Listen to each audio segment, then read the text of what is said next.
Happy Valentine's Day. Some people are going to be watching this video and when it's not Valentine's Day, but let's just sort of say every day is potentially Valentine's Day. You know, it's an interesting custom, Valentine's Day. I wasn't thinking to talk about this, and then I found out it's Valentine's Day. You know, the custom, the little Valentines we give each other, you know, this goes back to ancient cultures. And the cultures would all put their name on a card and throw them in a pot, and then people would pull from the pot, and, you know, whoever you pulled out was, you know, who you went and played with or whatever, you know. I think that's where, you know, because you wonder, you know, like you get, you know, you might end up pulling the card of somebody that doesn't feel compatible. And I think that's where the I have a headache originated. But this just occurred to me, I swear. But that's true that those cards used to be used for that. And what I love about that is that it's not about the casualness. To me, it's the playfulness behind it all. I think that's a very beautiful thing, people being playful and celebrating and maypoles and Christmas and different celebrations and all that. Sadly, people, however, forgot the meaning of any of those things, rituals, even gatherings, you know. What was Mass about? Oh, Mass. God, I remember Mass. You know, I remember one time I went to church, it was High Mass or Mass, and the air conditioner wasn't working and it was hot. I remember, you know, people have all these negative associations. Mass means to gather together in mass, in group, in oneness. But, you know, people forgot that. You know, they forgot to meet each other and greet each other. And, you know, here we are. We don't even do music much anymore because there's going to be people that, oh, you shouldn't be singing. You should, you know, oh, God. You know, so it's like we have to cope with these things but not let them control us. So we do, to a degree, okay, we won't do a lot of singing right now to honor those people. It's a respectful thing to do. But yet sometimes we just do it anyway to honor the other people that feel like singing.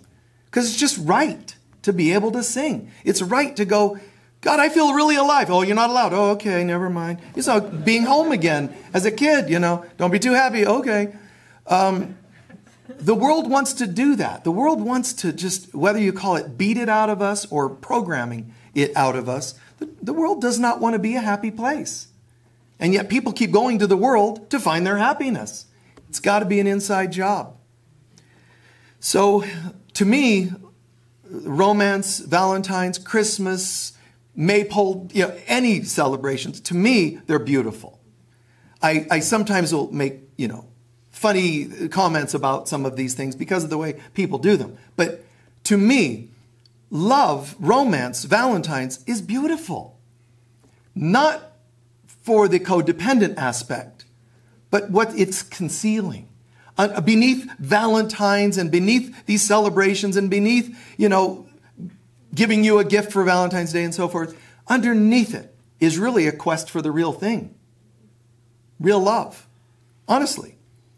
You know, humans might not think that. Humans might think, no, it's supposed to be only between you and your partner, and if you don't have one, you're supposed to just be depressed, and so on and so on. I don't believe that. You know, I think it's, you know, at Christmas, I put some money. If I have money at the end of the year, I tend to use the money and put in cards and bring them to people. I don't go, well, I can only bring it to one. You just share love with anybody you can. And the ancient custom of pulling cards and trusting that you can still play with the other person on some level, and you can still give gift cards to people, and you can still, Happy Valentine's Day. You know, really? Is your partner supposed to go, I saw you wish that person a Happy Valentine's Day. It's supposed to only be me. You know, it's like, wow, hell hath arisen. You know, it's no longer a cavern in the earth, you know. Allow love. And also recognize beneath the human dysfunctional or limiting experiences of love is really the quest for the real thing. And that makes it beautiful. It's okay to have partnership or casual or whatever you want to do, but just don't lose sight of the real thing. Give out 5 Valentines, wish 20 people Valentine's Day, get one person only flowers, whatever, but underneath it, even the special love of a partner, underneath it is still a quest for the real thing. And anything on planet Earth is going to be just a a lesser version. It can never be the real thing. People would love to know real love, but real love, ultimately, capital R real, would be divine love. And if people aren't divine, how do they know divine love? They think they're humans. Well, if you're humans, how are you going to know divine love? You will not. But you can come close. The closest you can come is really to be able to develop love at a more responsible level, because the real thing is available, but that's only God. When I access the God within me, I'm getting us as close as I can to God love, divine love. But in human form, it's next to impossible, but what we can do is get close. Unconditional love and love that's mature and responsible, meaning you communicate, right? You connect, you communicate, you're responsible for what you're feeling instead of the old codependent blame, shame, and whatever else. The whole, there's real love and there's compensatory love. And that's partly what we're wanting to get to here. We don't want to play the game with compensatory love anymore. It's an amazing thing, and people don't realize it's like the pendulum swinging. I have this kind of relationship, but it's not a lot of fun. Oh my God, I met somebody and they're fun. I wouldn't do it if I were you. Go to the center. Oh no, but they're going to make up for, compensatory. What my mother wasn't, what my father wasn't, what my partners weren't, what my friends are not, it's still compensatory. It would behoove us in terms of our soul growth to recognize, wow, I see it, a pattern of trying to compensate. Whether it's my partner was never intimate, so now I want intimacy. My partner never said I love you, so now I want somebody who says it every day. Then what you're doing is hiring people to be the other. That's what we're doing, is we're hiring them. Sometimes they're even paid, but that's what that's about, And we make it easy for them. That's why they're called hookers, because they can hook people. It's true. They can hook. But what are they hooking onto? Stop throwing them a line to hook onto. So there's this bargaining people do, and they don't realize it. Sometimes we're literally paying them, and sometimes energetically paying them, which is really tragic. Wow. A great example. A person I knew, client and all that, and friend, who was considered by people to be just beautiful, model gorgeous. But she didn't believe it in here. This is why I tell you, thinking is not the ultimate power within a man and woman, between mankind. It's not thinking. Everybody tells you power of your thoughts. Your beliefs are the core. So this person can think she's beautiful, and everybody can tell her. She didn't believe it in here. Higher chakra than thinking. She didn't believe it. So when she met somebody, and she very clearly said, my best relationship ever. It was the most sexy, the most wonderful, stimulating, great. Tell me about it. The deeper, parts of this relationship. And she eventually peeled the layers and got to this. I picked somebody who was basically out of shape and unattractive because I knew, this is what she said, they would never leave me. They would never cheat or leave. As long as I was better, they knew they were lucky to have me. See, that's bargaining. See what I'm saying? It's bargaining. Now, is that great? Well, yes, because he won't leave. No, because you're in hell. The whole time, a bargain is a lie, and a lie would be hell. So she would have to eventually come to the place of risking it and finding someone who's more vibrationally compatible and run the risk of facing her fears that they still might leave. Right? So typically what people are looking for in relationships is the opposite. We look for somebody who suits the look. I have an image. I want with the way I want them to look. And we also have this issue with, I want them to never push my buttons, never bring up any issues. It's kind of like, okay. How long is that going to happen? Because it's not going to, this is not going to work. Oh no, I know somebody and they never bring up any stuff. That's fine. It's all it is on payment plans. This is coming eventually. You push the payments back. You push the payments back. All it did was build them with interest rates. And it's not very interesting, these rates. You can't avoid yourself. Well, I want somebody that doesn't bring up that I'm getting older. I want somebody that makes me seem handsome or whatever it is. It's only for so long. The first times they see you and they're like, oh, God, you're so handsome or you're pretty or whatever the words might be. That's great. And they might say it every day. And you're like, I found my soulmate. And right, what you guys know the term I always use, you really just found your cellmate. You found somebody that you are bound with. You're both up creek. Heaven help the person when reality sets in. The first time that person doesn't do the double, wow, you're good looking. And next time, oops. And they might have looked at somebody else or whatever. You're like, I knew it. You were lying to me. And they weren't. You were lying to yourself. You never said, instead of, wow, I feel like this strong attraction. Instead of that, what you really were saying, but nobody's reading the subtext, is you seem like a person who will help me avoid my inner issues. Or suit so it's the external image that you play, and wow, you look the external part or the internal part. Don't bring up issues. And if you can do both, oh my God, I have found my soulmate. The one who will look the way I want and never bring up my issues. Because then I'm physically safe and emotionally safe. But you're not. It's a bargain. That's all it is. It's a contract.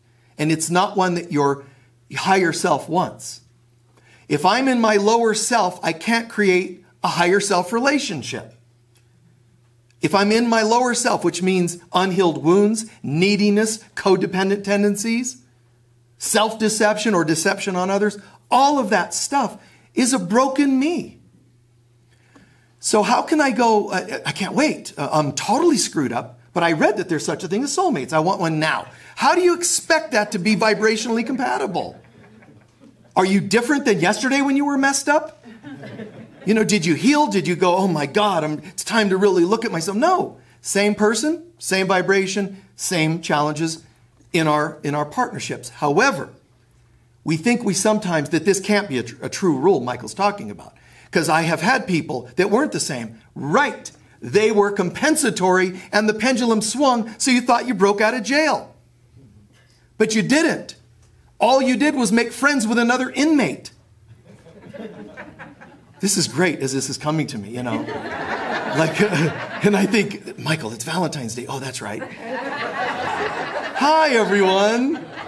Happy Valentine's, And then I just end up right back to it because I'm on a roll, It's as it comes to me. But it's true. You're in prison, you're afraid of the other inmates, and you're hiding in your shell. That's one side of your broken concepts of relationship. Just because you eventually make friends with an inmate doesn't mean you're not in prison. It looks opposite. I'm no longer cowering in a corner. Now I'm like, hey man, how's it going? And we're buddies, but we're still in jail. We're just mutually supporting each other while we're in jail. My first relationship, marriage, from 80 till 1990, it's very, very clear to me, wonderful soul, good person and all that, but very clear to me that we knew at the time we were getting married to get away from our families. That's not real love. It's an arrangement. Listen, yeah, you got a screwed up situation there. I got a screwed. Hey, why don't we get together and hide? And that's kind of what we did. But at least there was enough maturity to see it, to know what was really happening. Not perfectly and not every minute, but at least generally to know. And when you come out of such a thing, you no longer say, I can't believe what that person did to me. You start to realize, oh, that makes sense. That's the contract. I'm using them, they're using me. It comes to an end. Well, yeah, that makes sense. But that takes responsibility. And as I said, in compensatory relationships, they're dysfunctional, codependent relationships. There's a lack of responsibility. There's a lack of clarity. People don't seem to know who they really are, and so therefore they can't seem to convey that to people.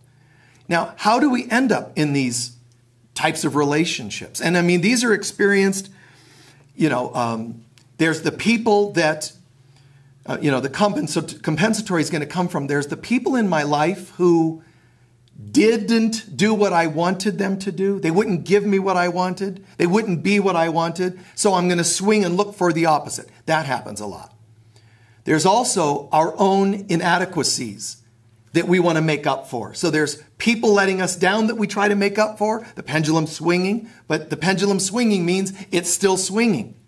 So you're going to try this, and then you're going to try that. Then it's going to be this. Once you put this pendulum in motion, which is set into motion from basically forgetting who we are, which is in our center. God in me, right here. God in me, right here. God in me, right here. I am. Clear. That's where the healthy stuff comes from. When you're wounded here by others, which could be parents, it could be siblings, it could be, people from your whole life, your current partners. It could be any type of situation in this life or other lifetimes for that matter. Past lives, childhood, current life, all of that plays into this, and it gets my pendulum swinging. And the more wounded and the more consistently and deeply wounded I am, the more I'm going to swing and look for the opposite. This person, all they do is say derogatory things. I want a mute. which is not commenting about an actual physical problem. I'm talking about, I want an emotional mute. I want somebody that doesn't say anything. They just sit, read the paper, in their lounge chair or whatever. And every once in a while, you're going to go, God, some friends of yours, hey, have your husband come out to dinner. We're all going to go couples. No, they don't really like to talk. Every so often, it'll come up. And you'll think, God, they really don't talk. They're not very fun. But you're going to go, oh, that's exactly what I want. Because I remember that other. So you're not going to want to break that because you'll remember that other. Too familiar, huh? Yeah. And it's important that we learn to see it and go, wait a minute. Instead of just complaining that they won't talk, which is true, I understand, and that's challenging, and that's their issues to work on, but why are they in my life? How did I hire this person or this person? I had a partner who wasn't into intimacy, and they never wanted to make love. So I found one that wants to all the time, with everyone. You see? Oh, I wish I had somebody that was more faithful. You mean like the one that was faithful, that never wanted to be intimate with you? You see, this is what we do. So I found they're passionate, but with everybody, So how do I get the center? You can't hire the center. You have to find it within yourself. And then it resonates. Hey, here's what I'm about. And you might be someone who says, at times I refrain from intimacy because I like to be pensive and go and look at stuff inside. Other times I love to be intimate. Whatever they love to do, and they can share it. But the pendulum swinging like this is pretty cool. It's when it swings way out here, that it's not so healthy. Especially if you don't know it. Especially if you justify it. And say, well, it's just the way they are. Instead of, it's what I hired them to be. So there comes to be a moment where, God, instead of, oh, they did this and they didn't do this and, the extremes. Oh my God, everybody, I'm so sorry for the hiring you to be a role. Instead of wanting to get to know you as you are, I gave you a role. And I'm sorry about that. Retire people from their roles. Kids, I need you to be really straight A's to make up for the lack of partnership I have with your dad or mom. No, I'm sorry, kids. Kids, I need you to be there for me to talk to as my child counselors because I don't have anybody to talk to because your dad or mom won't talk to me. I'm sorry. Retire people from roles. Retire them from being the one that your husband wasn't, the one that your wife was, and so on, and your parents did or didn't do. Retire everybody. It's scary, but it isn't. Because then you go, what's left? Everything. This was all dead. It looked interesting. It looked kind of stimulating because one minute I was way over here and then I went to the opposite. So that's called stimulation. Nothing, everything. Nothing, everything. It's a bit bipolar. But at least being bipolar, I know I'm alive. You know, way up, way down, way up. It's like, I wonder what blissfully happy consistently would be like. There's still a little up and a little down. There's, you know, but choose this. Choose this. We gave away rings. If you didn't get one, they're in the lobby. And the folks watching online, find a simple ring. They're $1 to $5 or whatever you want for a ring. Put it on your wedding finger, right? Put it on your wedding finger. I told you the story once. I don't know which hand the wedding ring goes on. Which is it, left or right? Left? Okay. So she's laughing at me.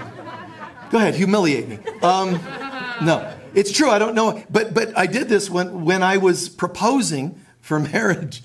I got a ring, you know, and I was giving this gal a massage. And then while she was getting a massage, I was going to slip the ring on her finger. And I'm like, I swear to God, this happened. I dismissed myself for just a second to go get some water while I called. Back in my days, you could call operators. I called an operator and said, excuse me, operator, which hand does the wedding ring go on? I swear to God. And the lady was like, oh, that's so sweet. She was like, pity upon me, you know. Oh, you poor thing, you know. And I'm like, quick, which hand does it go on? I swear that happened. It was so weird. But we urge you, get a ring. And look at the symbol of a dot or a circle symbolizes the perfect wholeness of God. And just say, you know what? God, which is love, integrity, wholeness, peace, happiness. I'm going to commit to that. You're not doing I'm going to marry Jesus like some religions do. They ask their children to marry Jesus. You know, it's kind of strange. Because, you know, you just know they're going to end up with a strange life later on when it comes to a sex life, you know. Can I do this or not? Because I'm married to Jesus, you know. But you talk about guilt, you know. Or competition, honey. I'm married to Jesus. And, you know, you're just not much compared to the Lord. He never ages. But commit to the symbol of what it is, God. But no, don't just make it God. What about love and integrity, happiness? I'm going to commit to everything, the Alpha and Omega. Boom. That's cool. Now, I will not date people that don't resonate with that. I will not take jobs that don't resonate with that. Don't make it a guilty ring, but make it like a happy commitment. And that is what we can make out of Valentine's Day. There's a Greek story you may have heard of, Pygmalion. And in this story, there's this king. He's a king and a sculptor. And Pygmalion attends a love festival, like a Valentine's Day festival that's happening. And he's observing all the people, and he just goes, you know, I don't like all the relationships I see, they're dysfunctional. So he says, you know, I don't buy this anymore. I'm going to refrain from relationship, which a lot of us have seen. Dysfunction, and then we're like, you know, I don't want to do this. You don't have to throw it all out, but do own that what you see isn't healthy, and then choose something else. Now, what Pygmalion does is he's a sculptor, so he carves his external image of a perfect woman. And he goes, God, it's true. A woman, a man, whatever, can be exactly the way I would want an external person to look like. So it's fantastic. But then he realizes, God, it is possible. And these are the people telling you, you can find your soulmate. Someone who is externally perfect and internally doesn't bring up your stuff. So that's what it looks like. So he goes to Aphrodite, the goddess, and he's, goddess, please, help me to manifest a woman like this. Now, Aphrodite is where you get the word aphrodisiac. So she's definitely a grantor of, you know, love and excitement and stimulation and passion. So he's praying to Aphrodite, and she says, you know what? I'm not only going to answer his prayers, I'm going to give him this statue that he loves, and it comes to life. So, you know, a lot of people look at this story and think, oh my God, it's about shallowness. And some people go, it's amazing. He gets to have his stepper wife. He gets to have this like perfect, you know, whatever. And there are lessons we can learn from it. But one of them is that there is a part of us that wants a perfect image and a perfect emotional experience. Don't push my buttons. So in the negative sense, that's there. But in the positive sense, it also can mean if you get to know yourself and recognize the usual relationships don't work for me, you can also own maybe there is something that can work. So in the flip side, he is manifesting his reality. And that's kind of cool. Yes, he's also the external, the image and all that. So we can also learn, guys, you ask for your perfect soulmate and twin soul and twin flame by whatever name. But is it about the external and internal baggage or issues that we create them from? Or can we learn to say, you know what, let me choose my own healthiness first, and then someone that resonates with healthiness? Then do I need to have a statue carved so they're perfect? Because you know they're going to age. That's the statue, you're going to have to start making adjustments. You know, carve everything down a little bit. And when you do, if you have an image of someone being a certain way, they're going to let you down. So that's the downside to this. But if you recognize healthy center, love, passion, this is what I'm about. If you say, I don't really want this in my life or that, then include that in your recipe. But don't order up like some people do. I have it written down. I want this and this length of hair and exactly. And then you meet them and you get a tape measure measuring the length of their hair. That's too much. It's too weird. Instead, healthy. But what does healthy look like? You get to decide. But it's not externally based. It's healthy in consciousness. Absolutely. I will stay alone if I can't meet a person that's responsible, communicative, fun. You see, you're allowed to name some things, but try to name internal traits mostly. It's nothing wrong with saying, and I would like them to be, kind of a body type that seems relaxed and carefree. Somebody, and that to you might mean someone that dances. Great. It's not a problem. Just don't obsess. Go for the gold, which is inside. There are a lot of people. In all my videos and things, there's a few hundred, I think, free videos on YouTube. And out of all my videos and so forth that are out there, there are two topics the only two topics that we get any kind of, garbage from, people with negatives, which is very rare, but the only ones we get, one of them is about this, twin soul soulmates. And it's like, how dare you? How dare you invalidate my addictive behaviors and codependencies, And I'm like, well, wait, what's wrong? Because I believe in soulmates. Okay, do you have one? Let's pretend they could say, yes, great. Then what should having a twin flame, twin soul, soulmate, perfect relationship, what should that make you feel? Blissful, right? Great. Then why aren't you just basking in bliss instead of trolling my videos? Don't you have something better to do? Are you really like, I'm just basking in oneness of twin flame relationship, and I hate you, Michael? Why?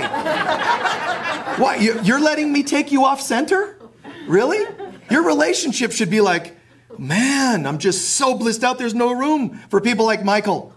Come on. But whatever. At the end of the day, it's sad that there's a longing that we have. That Pygmalion would carve something because he sees this stuff isn't healthy. So he goes to that extreme. What do you do in your compensatory styles? What do you do to make up for? I have someone who does this, and so I'm going to get somebody. I have non-dependable, I'm going to get somebody who's dependable. But if it's extreme, it'll have its symptoms and its drawbacks. Allowing people to be, starting with yourself. What are you about? What do you believe in? You're going to know you're doing compensatory relationship if the relationships are obviously codependent and irresponsible. But also if they're rebound. You'll know you have unhealthy relationships if they're rebound. Now, I'm not saying it's impossible to meet somebody days, weeks, months after a breakup of a major relationship and it not be wonderful. I'm not saying that. I'm saying generally speaking, rebounds are going to be compensatory. How do I counter that? Develop responsibility and unconditional love. Well, mine doesn't feel compensatory. So no. If you're rebounding, it's just a general rule to say there might be some compensation going on, just maybe. How do I counter it, just in case it's there? Let's communicate. Let's share. Let's pace ourselves. You see, watch out for the addictive kinds of things. Don't shame yourself. Do not. It won't help. Just see that it's there. Oh my God, Michael's talking about compensatory. And oh my God, I have a couple of those in my life. I'm not telling you to go home and fire them. I'm saying see it and just go, wow, that's interesting. Own it. See it if it's a pattern, see it that there's a pattern, and change it.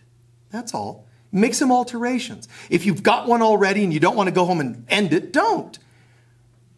If there's a little bit of stuff that's messed up, talk about it, communicate, work it. Then you've shifted it out here, the compensatory pendulum, to the center. Hey, there's this going on. Can we go here? You see? Like, wow. Yeah, I can see where I hired you. I had an abusive childhood, so I wanted someone who was safe. And I got bored with that, and I went out to stimulating. I'm sorry about that. You're beautiful for being a safe person. You're really wonderful for being all stimulating. But I'm going to go here now. So I might sometimes, look at myself and go, I like a little safe and a little stimulation too. A little bit, like a nice balance. This is not what you should do. I'm saying that's what I might do. So you might think about what is your center. What makes sense that's not swinging too far out. I would love safety and stimulation at the same time. I would love passion and grounded at the same time. I would love to be prosperous but not greedy. See, nice balance. I don't have to be over-engaged in money and I don't have to be broke. How do I get here? Well, my boss needs to, and my boss, no, stop talking about out here. So you'll start off retiring people from their roles. The second stage of forgiveness would be, oh, yeah, that's right. I was the common denominator, or, yeah, that's right, I can see where I wanted a little of this and a little of this. It makes total sense. And you might even say, God, I kind of even feel, a little bad about, and I don't mean guilt yourself. I'm saying sometimes you might go, even people that were really not very kind or nice, I can see we're hiring them. I can feel a little responsible. Oops, sorry about that. Yeah, you were a little bit too aggressive and mean to me, so I said goodbye. But why did I bring that kind of intensity? Because I wanted fire, and fire can burn. Why did I want fire? Oh, because I had this over here. It was like just clay, and they just sat there like a block of clay. A mixture of earthy and watery, but no fire. So you went and got fire and got burned, and now I don't like them and I don't like them. You're running out of elements. What's left? So, okay, you know what? Balance. Are you balanced? Don't be telling me about how you want somebody who's perfect out there. Are you there? And that's why you have to forgive yourself. Oh man, oops, and so on.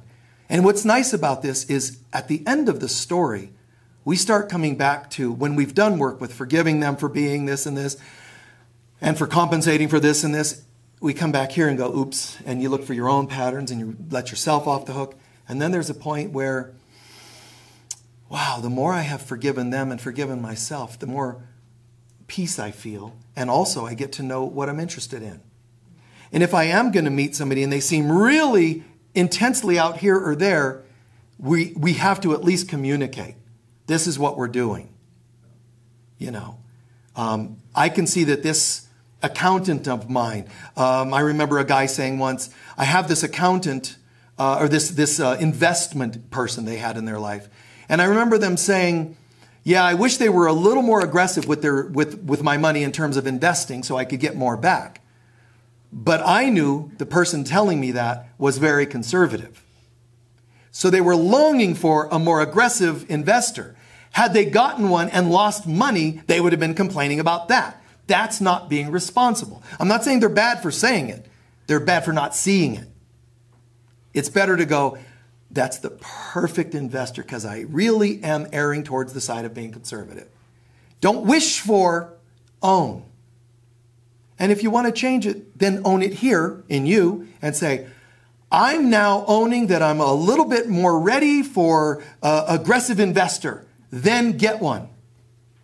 But remember, they're going to mirror you. So get right within yourself and everything else will fall into place.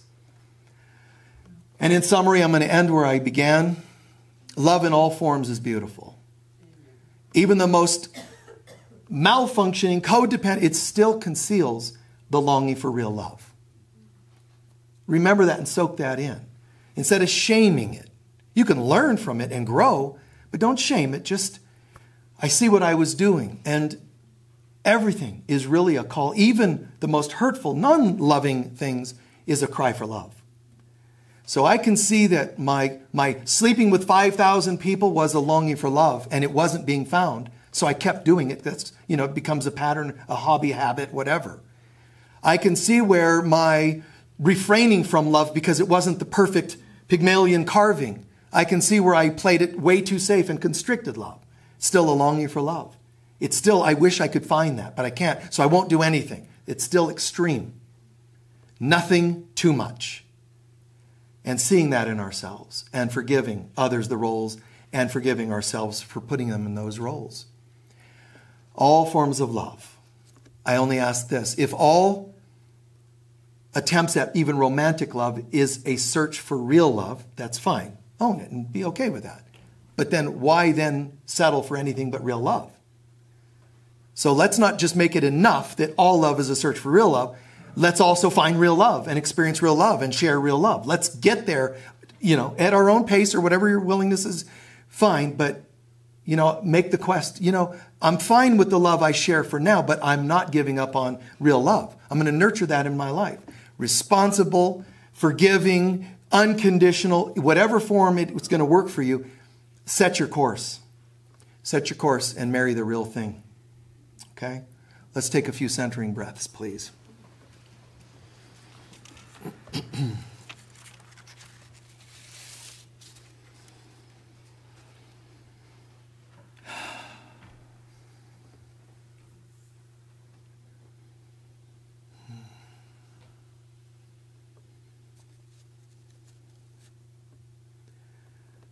Just relaxing and centering into the recognition. In my life, I have sought, found, experienced all kinds of compensatory love, which isn't real love at all. In what ways have you ever gone the minimalist? Can you think of any relationships that were minimal? They didn't hug as a kid, your parents. Someone didn't say I love you enough as a partner or whatever. Or they were more interested in other people. Any signs of the minimal, the lacking, just see them. Let them come to mind. The greatest gift we can give ourselves, even on Valentine's Day, is the healing of broken hearts. See them for what they are. And you don't have to know why they were drawn into your life. Just at least try to own. There might have been something there that you were choosing. Safety, a lack of believing you deserved more, whatever it is. Just own that something, even without you knowing what it is, something was there. Note them in your mind. And then note the opposite. Where have you had the compensatory opposite?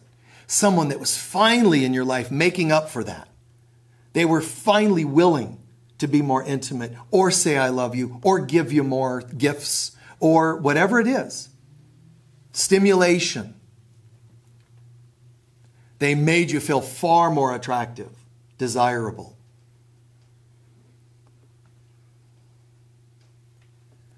See, we're being honest and responsible. That consciousness will keep us from swinging into compensatory neediness.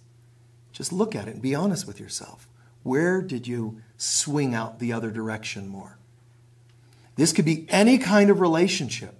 You could have had a coach that never gave you kudos at something you did in sports and another one that constantly praised your abilities. It's still minimal and compensatory.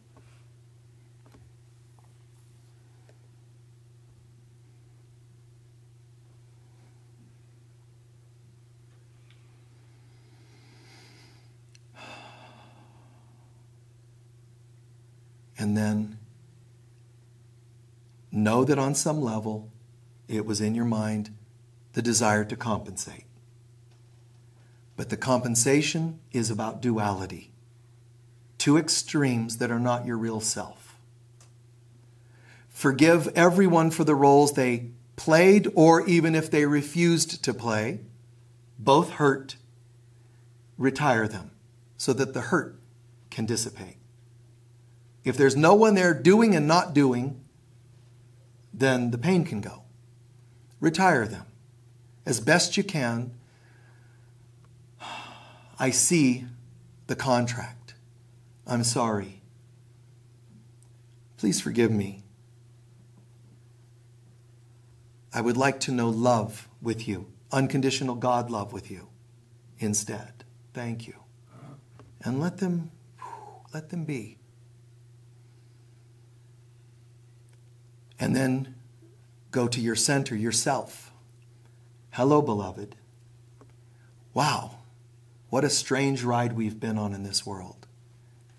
I've given you minimal, I've given you opposite, and neither brought us peace, because neither is peace. I'm so sorry that I did that to you. I'm so sorry I played that out with you. That's not what you deserve. I love you. Please forgive me. What I wish for you is your center and your divinity. Then good things can come to you. I love you, I love you, I love you, and thank you. Thank you for hearing me.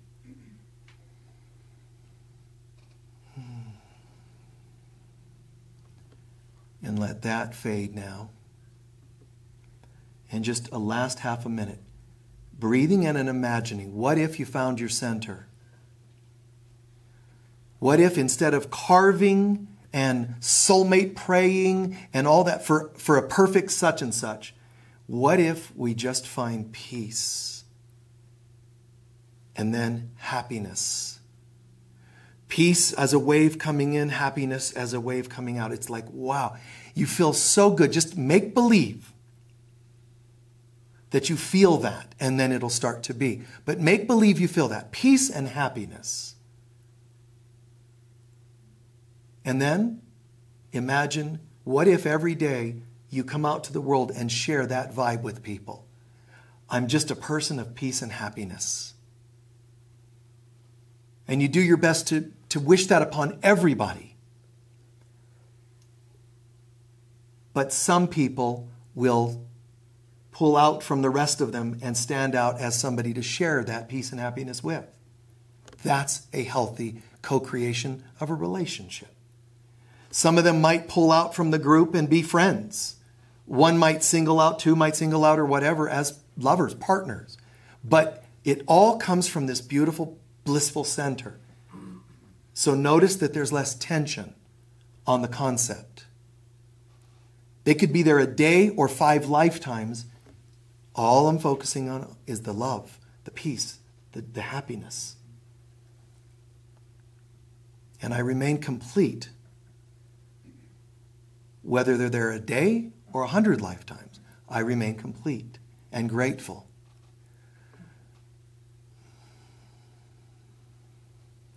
To all the people in our minds, happy Valentine's Day. To ourselves, happy, happy, happy Valentine's Day. And so it is. Thank you.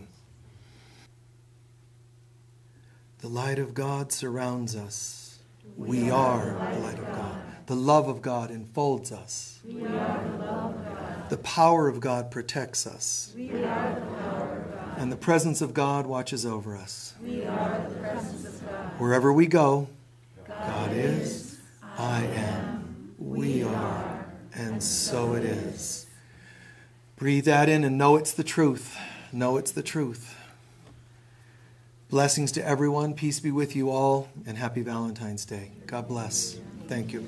See you all soon.